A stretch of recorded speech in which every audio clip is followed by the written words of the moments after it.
This episode of GT the Podcast is supported by Alcon.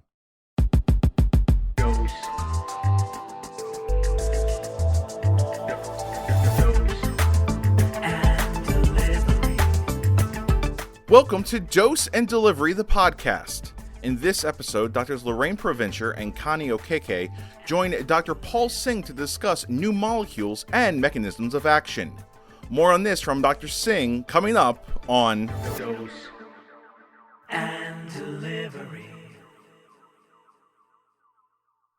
All right. Well, hello, everybody. Welcome to another podcast of Dose and Delivery. My name is Paul Singh. I'm a glaucoma specialist out here in southeastern Wisconsin, and I'm honored and privileged to talk to two amazing physicians, surgeons, educators.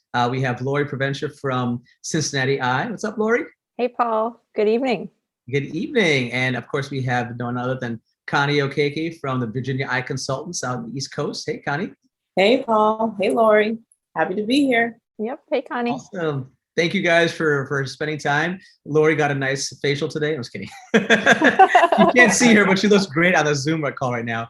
No, but I appreciate everybody spending time with us today. We're gonna have some fun. It's been a lot of fun talking about glaucoma in the last few years. Obviously, MIGS has been a big hot topic, and laser trabeculoplasty and drug delivery. But we don't get a chance to sometimes talk a lot about new molecules. We get so focused on interventions, which is great, and I'm a big fan of getting people off of medications, absolutely. But I think that now we have these new molecules, latanoprostene, which is a nitric oxide donating prostaglandin in that class, and then we also have notarsadil in different forms, in a combination and in a single agent as well, which also helps. Again, both these drugs help maintain or improve outflow through the conventional pathway, the trabecular meshwork.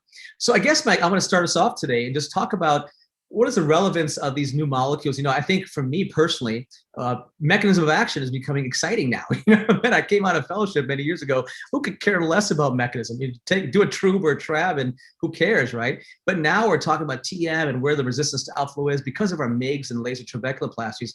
I think we're thinking more of mechanism. So real quick, do you guys, both of you ladies here, feel that mechanism of action is becoming more of a hot topic, and you're thinking about that more now in general when you're looking at patients in your exam room?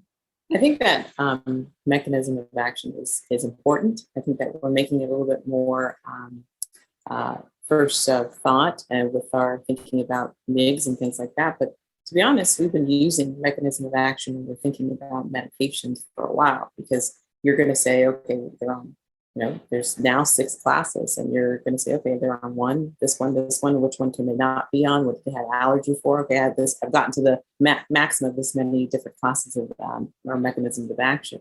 So I feel like I've been kind of using it now, but it's definitely something that I'm thinking all the time. And just like medications, we use them in combination, and now we're kind of doing that with MIGS. I think that it's important to think about mechanism of action, and it's exciting to have another one to add to that number of, okay, I've tried these different ones, which ones can I use? And the fact that they're also very synergistic with the medicines that we have now, it's also really exciting. So, we had been waiting how many decades for a new drug. And so, yes, it's exciting to have something else to offer our patients, and then something that works simply and then also works well, simply in that it's just once a day, but then it also is very effective. Not only mechanism of action, but like Connie said, we definitely think about that when we pick a med for various reasons, but we now have a mechanism of action or a site of action that actually matches the site of disease. And so being able to kind of offer that sort of treatment and try and change, not reverse, but really address the site of disease is really exciting. Yeah, I totally agree. For me, I think when I look at IOP reduction, even if I get a pressure down to the same range I would get, let's say, traditional PGA, let's say, but having something that allows us to address directly the TM, it's not just bringing the pressure down, it's how we're bringing the pressures down, right? And what does that mean long-term? So I want to ask you both a question. This is something that I know we don't have great data yet. I know we're all kind of thinking about this in some ways, but I'd love to hear your thoughts on what is the ramifications in your mind, in your perspective, of using drugs that actually directly address the pathology, like Lori said, and helping increase outflow through the TM. And what does that mean earlier in the disease? Let's say when someone, let's say, has a first line or second line agent to use these new molecules, do you think of that and think of what it means 5-10 years ago, like later, or when we do things like SLT or let's say MIGS procedures? Is that going through your mind? Let's say, Connie, want to ask that question first? Yeah, I will say that I'm excited about these mechanisms. Like Lori kind of mentioned, are we changing it or we modifying? It's very possible that we are. We're targeting the trabecular meshwork and targeting the architecture, and we're relaxing it. And we're not relaxing it with just one dose or a couple doses. We're doing it over time in a chronic manner. And so, what does that actually mean towards the structure, towards the tissue over the long haul? It's very possible, theoretically, that maybe we might be changing the future for these patients in terms of how the rate of glaucoma will progress. Because if we're now, especially if we're treating patients in the early stage, getting a chance to modify, to nourish their trabecular meshwork by either restoring like that nitric oxide that is supposed to be there, that might be depleted in patients who have glaucoma, or helping them to reduce the stress fibers that are present in glaucoma, maybe over time, with consistency, we might actually change that architecture and make it more pliable, make it more physiologically sound to be able to allow that outflow to happen. And what does that do over years, decades to a patient's glaucoma? What if it's possible that we can take patients who otherwise would have been aggressive types of glaucoma, and we can actually make them more moderate or mild types of glaucoma that just don't progress as fast?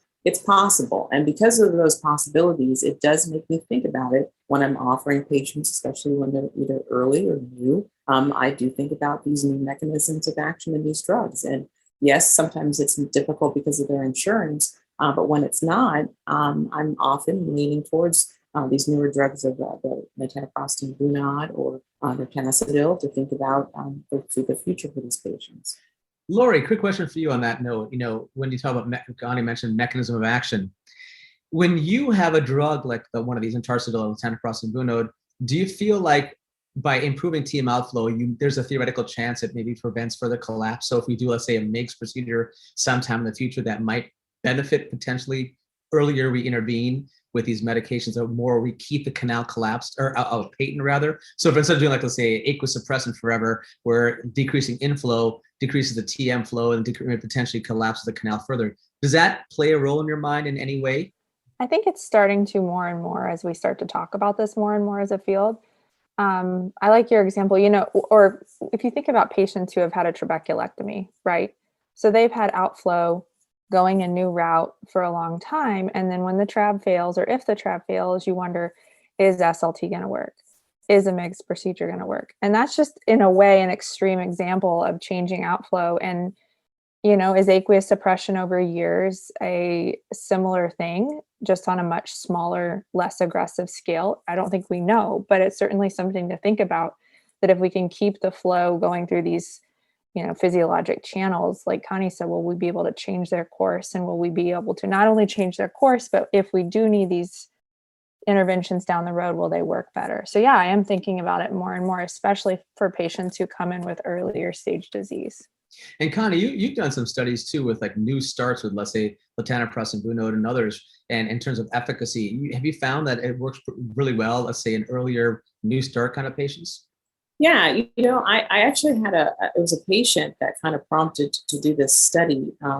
There's a patient, it was like a 45-year-old gentleman, Caucasian gentleman, who came in newly diagnosed with glaucoma. He was referred from an optometrist, hadn't been treated yet.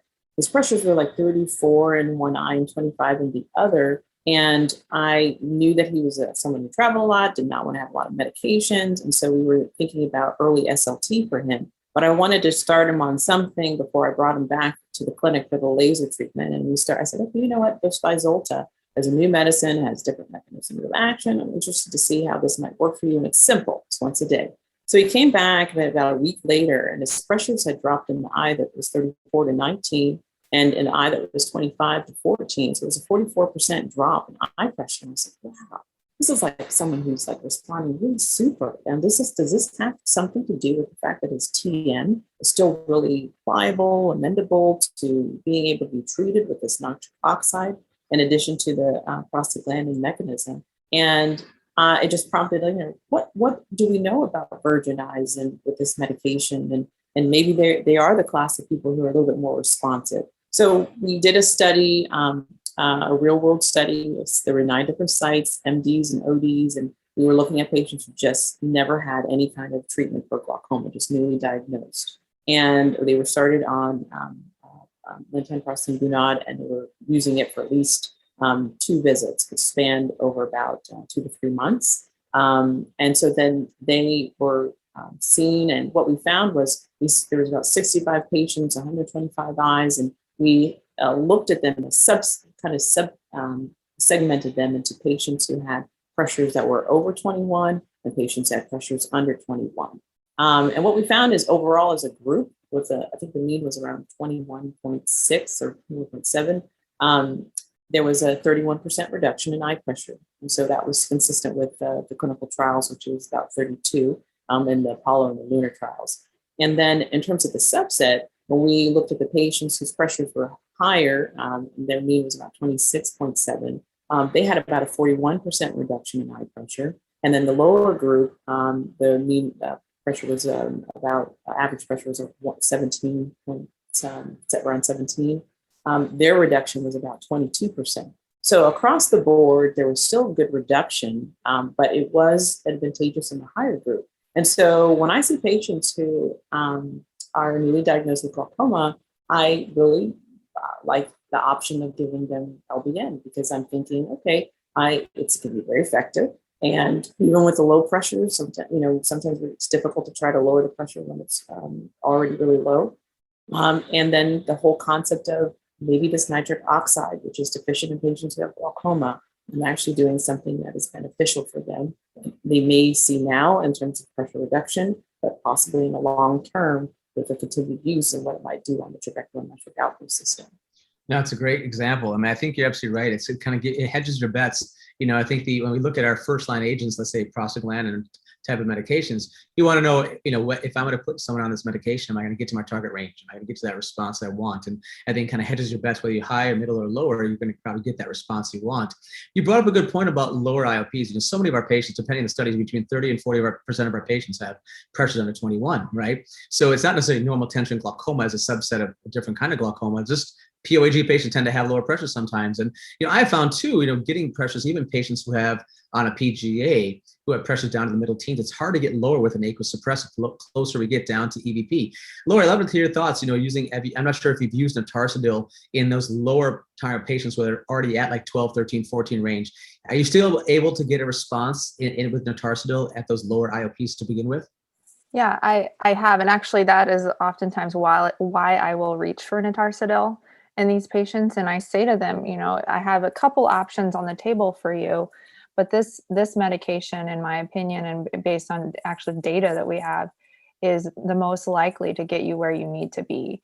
And so I reach for it first, because, a lot of times with these patients, we don't have a ton of time to continue to bring them back in and class switch and wait for their pressures to be controlled, especially when they have a lot of field loss. So if I'm going to try a medication, it's going to be notarsadil for that reason, because of the EVP lowering or episcleral venous pressure lowering. And then also the fact that we know that oftentimes, no matter where they fall in the IOP range, we're able to get them down 4 to 5 points. That really has been shocking to me too. I'll be honest with you, I was surprised, and just so everybody out there, EVP is episcleral venous pressure, which is the kind of the pressure in our venous system, which is the really why we can't get hypotony when we look at the conventional pathway system. And that is a benefit for MIGS, but when we're talking about trying to get pressures down, especially in drops as well, it's hard when you have an aqueous suppressant. You can't get lower than that floor, right? And that floor can be between 6 and 12, depending on patients. So when you get down to the middle teens or so, it's hard to get aqueous suppressants to go down at lower. And I've found, you're absolutely right with notarsadil, because it does lower EVP 10% in different studies. That actually has, I've had patients with pressure of 11, 12 to begin with, and I'm trying to do a surgery on them. They refuse surgery. I put them on notarsadil. I'm still getting like 3 to 4 milligrams of mercury reduction, despite starting so low. And so I think that was unique as well, having that kind of lower IOP to begin with, and actually still able to get another 2 or 3, 4 points starting that low as well. Which brings me to another point. I want to, Connie, do you have a question or thought on that? Yeah, I was going to say, I think that I was kind of excited with the MOST trial. Because I thought that it really showed well what's really happening in the clinic setting.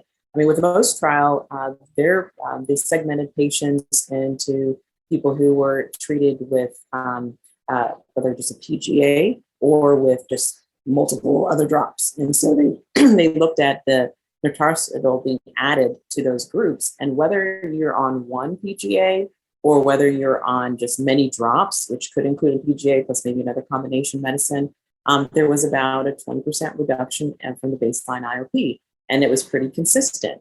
And like Lori just mentioned, it's like something that you see, and like you mentioned, Paul, it always kind of, makes me say, wow, when I have a patient who's like in the low teens and I put them on their Tacidil and then I can get single digits. And I'm like, this is great.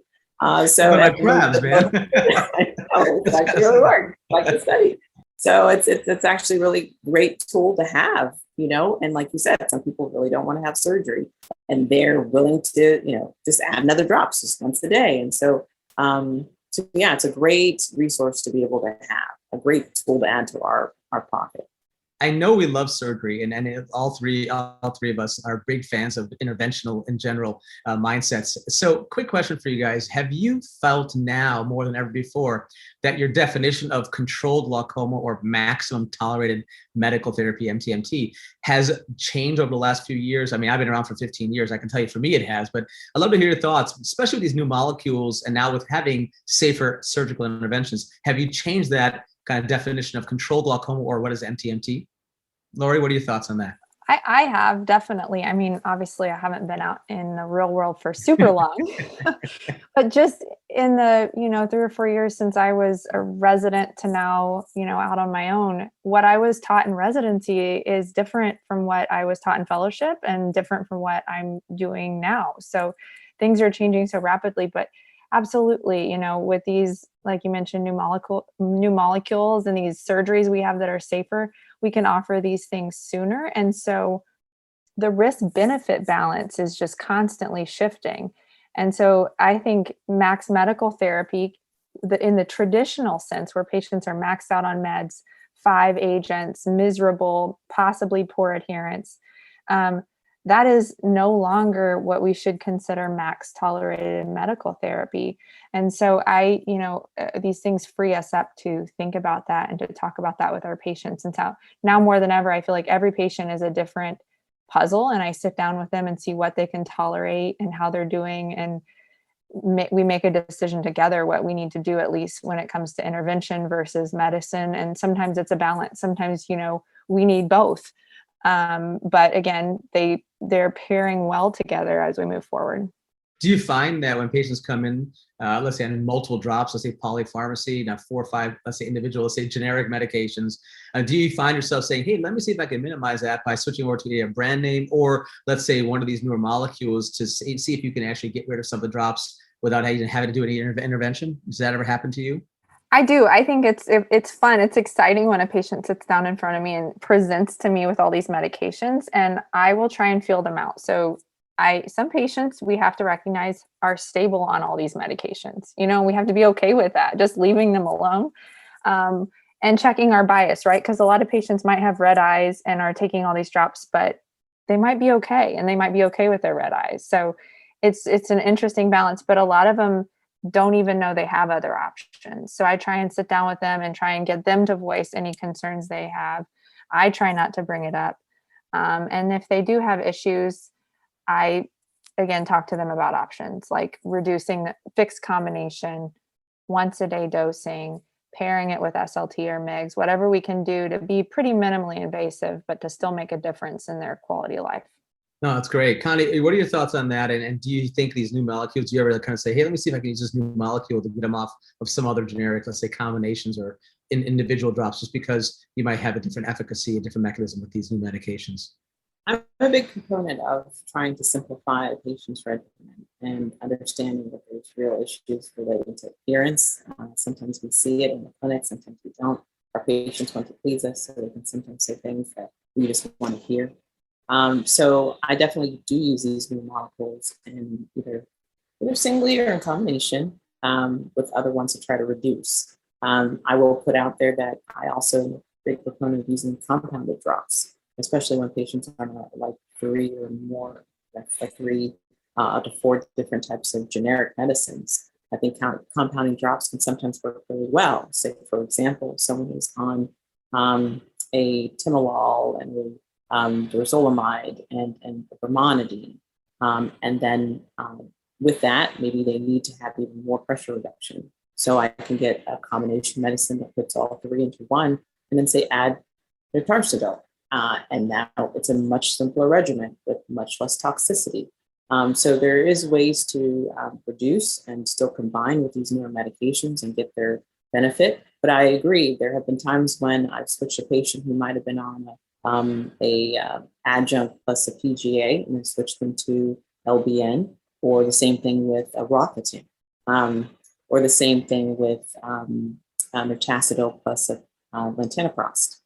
So I think that it's a great, these are all great options. And like Lori said, it's sometimes exciting when you see a patient who's had a lot of polypharmacy, and you realize that, okay, I can mix and match and do this in order to create a better picture for you. And whether it's just with medications or whether it's in combination with SLT or mixed procedure, anything to try to help them reduce their burden, reduce their load. Because even if sometimes, as Laura said, they can be doing great with what they're doing, and sometimes they realize there's other options, they actually will say, wow, if I know that there's other options, I would love to not have to do drops all day long and be able to still and have keep my vision, enjoy life, and not have to worry about all these different details. So Yeah, I love that. I mean, I've been lecturing for a while. Compliance sucks. No matter how much we try to sugarcoat it, it really sucks. It's sort of the hardest thing to deal with in medical management of glaucoma. So if we can simplify the regimen with these newer molecules or just other in-general combinations, I think it's always important. Well, last topic before we end this has been great, by the way. Thank you, everybody. This has been awesome.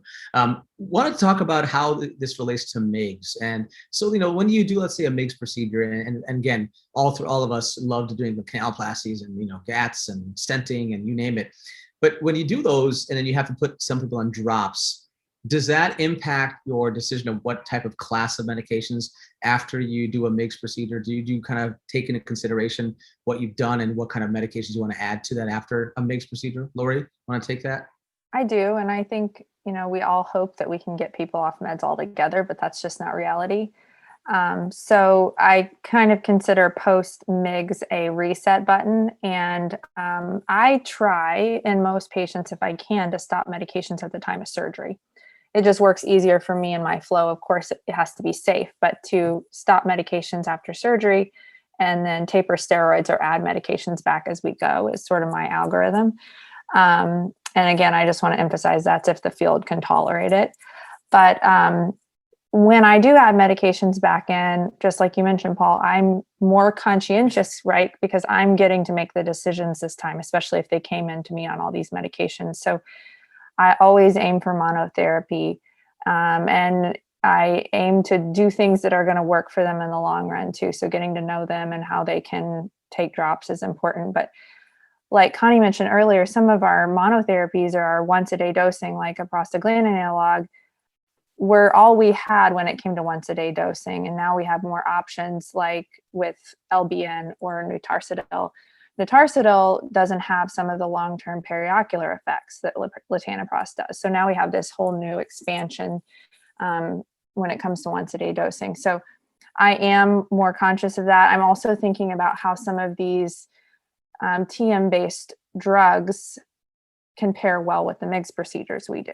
So again, trying to focus on outflow instead of necessarily focusing on uveoscleral outflow or aqueous suppression. No, it's great. What about you, Connie? Do you find yourself thinking about those same issues when you're doing before or after MIGS?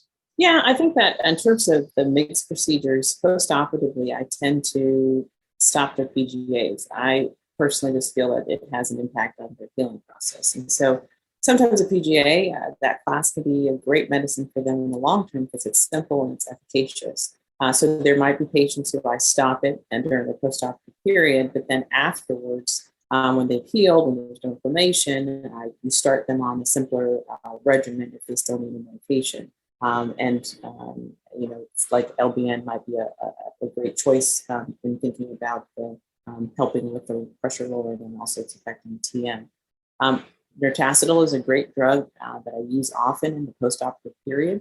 I like it because I don't have to think about the inflammatory process, and I'm thinking about how it's also working on the TM which can be synergistic with the procedure that I just did. And so I think it's a great drug. It's simple. And so it's often something I use in these patients postoperatively. And again, like I mentioned before, the whole mechanism of action of how the catheter works and its effect on the TM, I do often tend to consider keeping them on the medicine, especially if it's well tolerated. And then my younger patients, there are times when I might choose to use Nortacidil in a patient who is young because I'm thinking about them long term, and I don't want to think about the PGAs and the effect of either color change, pigmentation, or periorbital changes that can happen.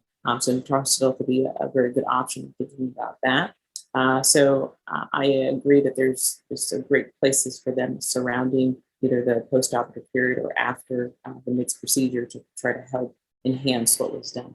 Nice. Quick question for you. Have you guys used Nortacidil after a GAT or some kind of removal cutting procedure? Have you guys used that, and do you find it still has efficacy after removing TM or cutting TM?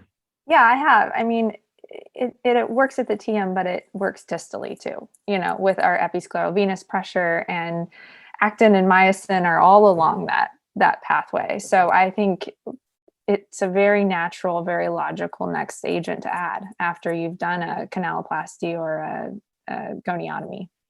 And then also with the goniotomies, I mean, you mentioned the GAT. There are some procedures that I do 360, but it's not always so common, to be honest, because I'm always thinking about, okay, the way that our technology is going for glaucoma with all these different interventions that are coming out, I don't know if maybe I need the architecture of the TM for something. So sometimes I kind of want to leave a little bit, maybe even just up to at least a quadrant of TM tissue in order to be able to utilize it for something else that could be possibly needed in the future.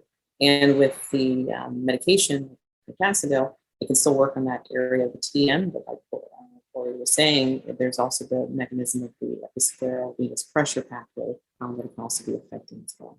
Exciting times ahead. I mean, there's so much more we still have to learn about glaucoma. I think with MIGS and with these new molecules, and I think diagnostics coming our way, I think we're going to see the ability for us to actually preoperatively understand where the resistance to upflow is. I mean, there's a number of different companies, a number of different colleagues of ours who are working on different devices to see if there's a diagnostic tool, which is a non-invasive way to understand where the resistance is, so we can pick our MIGS procedure, or even think about pre and post what kind of, let's say, molecules to use to help tailor these medications to the right patient as well. I think that's going to be important. And can we use these medications to kind of also give us a little diagnostic potential? They didn't do really significantly well with this in Nortacidil or LBN.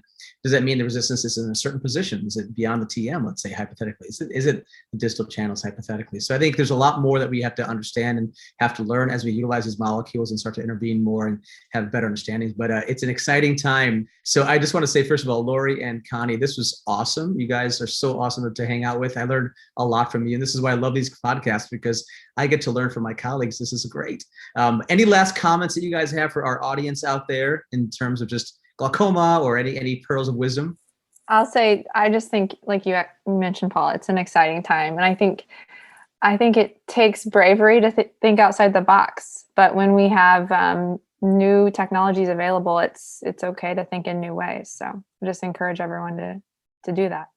And I'll second that from Lori. I think that there's so many questions that we have, but as we keep pressing forward and keep trying new things and then sharing that information when something seems to work well, I think that is going to be, really helpful as we move towards in the future. I think it also, when you share, sometimes you can stimulate ideas that become the next intervention. So I love this setting of being able to be stimulated by my colleagues and talking about things that are near and dear to us and to benefit our patients. And so thank you so much for giving me the opportunity to chat with you guys and also learn from you. Awesome. Yeah, I agree with all those comments. Keep pushing forward, everybody. Don't be afraid. Try new things. We don't feel complacent. There's so much more we still have to learn and help our patients. So with that said, thank you, everybody, for listening. Please stay tuned for another episode of Dose Delivery, another podcast coming your way soon. But one more time, thank you to Lori and Connie for an excellent discussion. And everybody hang in there, stay safe and healthy, and enjoy. We'll see you soon. Thank you for tuning into this episode of Dose and Delivery, the podcast. If you have feedback or topic suggestions to share, find us on Glaucoma Today's Instagram, LinkedIn, Facebook, or Twitter. Stay tuned for more hot topics in glaucoma care on Dose and Delivery, the podcast. Dose and Delivery.